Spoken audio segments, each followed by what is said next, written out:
Bismillahirrahmanirrahim. Assalamualaikum warahmatullahi wabarakatuh.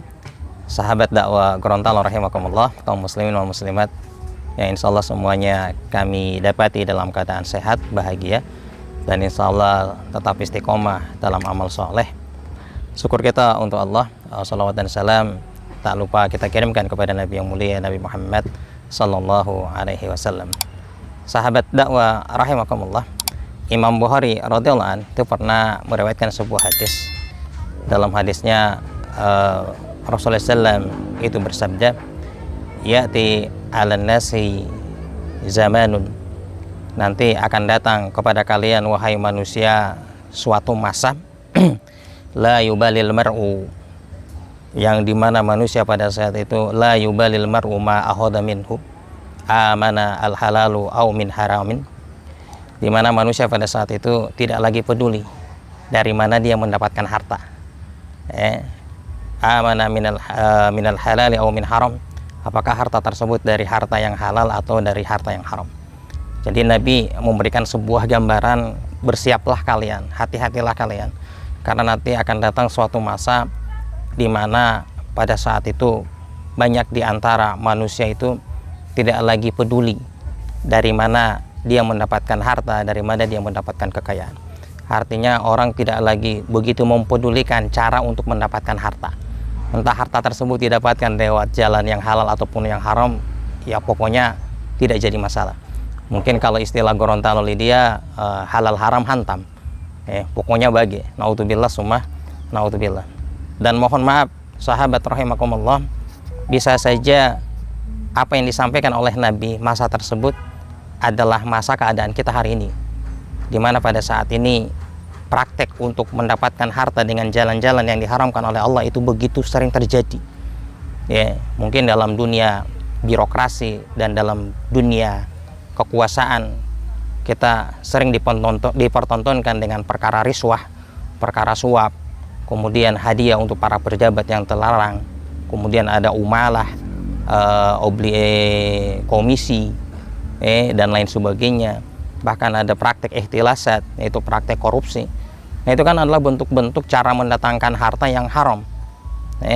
Yang lebih parahnya lagi hari ini itu terjadi, dan yang lebih menyesakkan dada lagi, ikhwani sahabat rahimakumullah, para pelakunya itu seperti tidak merasa bersalah ketika mereka melakukan praktek tersebut.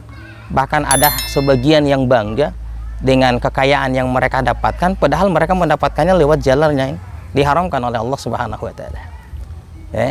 Kalau kemudian di masyarakat umum pun hari ini banyak sekali cara-cara mendatangkan harta yang haram, tapi kemudian dianggap biasa oleh masyarakat. Contoh melalui al-maisir, praktek judi, togel, atau kemudian dengan berjual barang-barang yang terlarang seperti jual beli miras, narkoba, dan lain sebagainya. Atau kemudian dengan melalui praktek memakan riba dan lain sebagainya. Ini adalah jalan-jalan mendatangkan harta dengan jalan yang haram. Tapi kemudian hari ini itu seperti menjadi perkara biasa, seperti kemudian perkara yang ditolerir, diizinkan. Bahkan mohon maaf, tadi ada orang-orang yang mendapatkan harta kekayaan yang berlimpah lewat jalan yang haram tersebut, justru mereka bangga. Naudzubillah summa naudzubillah. Padahal sahabat rahimakumullah, harta haram itu naudzubillah, harta haram itu adalah harta yang mohon maaf tidak ada gunanya untuk kita simpan dan lain sebagainya. Makanya dalam sebuah hadis Rasulullah SAW mengatakan, ayyuma abdin amsaka malan haraman, andaikan ada seorang hamba amsaka malan haraman, yang menyimpan harta haram.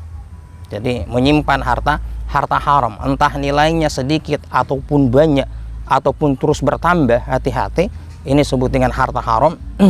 Maka apa yang terjadi? An amsakahu lam yubarik lahu fihi, apabila dia terus menyimpan harta tersebut, maka mohon maaf, lam yubarik lahu fihi, harta tersebut tidak berkah untuk dirinya. Jadi harta haram itu kalau disimpan dia tidak berkah, ya seperti itu. Wa in anfaqa minhum, apabila harta yang haram ini dia nafkahkan, dia belanjakan, maka apa yang terjadi? Lam yakbalallahu azza wa jalla, Allah subhanahu wa ta'ala tidak akan menerima nafkah-nafkah tersebut. Bahkan mohon maaf, jikalau kemudian harta-harta haram tersebut dikasih makan anak, dikasih makan istri, maka dalam hadis yang lain Rasul mengatakan sesungguhnya daging-daging yang tumbuh dari harta yang haram, maka daging tersebut lebih layak untuk dimasukkan ke dalam nerakanya Allah Subhanahu wa taala. Maka harta haram kalau kemudian dia dinafkahkan, maka dia tidak akan ada gunanya. Bahkan kalau ada keluarga kita yang kita hidupi dengan harta-harta haram, maka justru mereka kita pelan-pelan kita bawa ke dalam nerakanya Allah Subhanahu wa taala. Dan yang lebih ngerinya lagi, dalam riwayat Abi Ad-Dunya, ketika Rasul menjelaskan tentang bahayanya harta haram itu, Rasul mengatakan fa in mata, apabila orang yang menyimpan harta haram ini mati, wa huwa indahu, sementara harta haram itu masih bersamanya, masih dia simpan, masih ada pada dirinya, kana zadahu illa jahannam, justru itu mendekatkannya ke dalam neraka jahanamnya Allah Subhanahu wa taala. Maka sahabat dakwah rahimakumullah, ngeri sekali kalau kita berbicara harta haram. Bayangkan Rasulullah SAW memberikan gambaran harta haram itu, kalau ada orang yang punya harta haram kemudian dia simpan, maka selama dia simpan itu harta itu tidak berkah. Kalau dia nafkahkan buat keluarganya jadi daging, itu jadi neraka. Yang lebih ngeri lagi, kalau disodakohkan itu nggak akan diterima oleh Allah, karena sodako itu mesti dari harta yang halal. Harta haram mau disodakohkan, mau diperuntukkan untuk kebaikan apapun, tidak akan pernah diterima oleh Allah Subhanahu wa taala. Maka sahabat rahimakumullah, kaum muslimin rahimakumullah, jangan pernah berharap pahala besar kalau kita bersodakoh dari harta yang haram.